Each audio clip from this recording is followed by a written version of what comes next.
புவி மீது நிலையாக அருள் செய்ய வர வேணுமே, நீ அருள் செய்ய வர வேணுமே.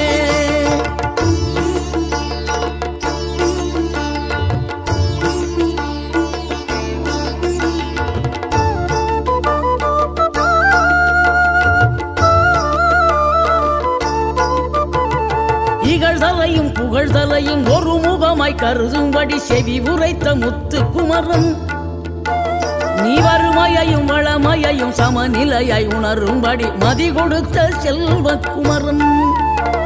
தடை 100 வந்தாலும் செயல் வெற்றி ஆக்கி தரும் தாராள குணம் கொண்டவன், நீ வலை வீசும் அறிவுக்கு தொலைவானவானாகி மாறா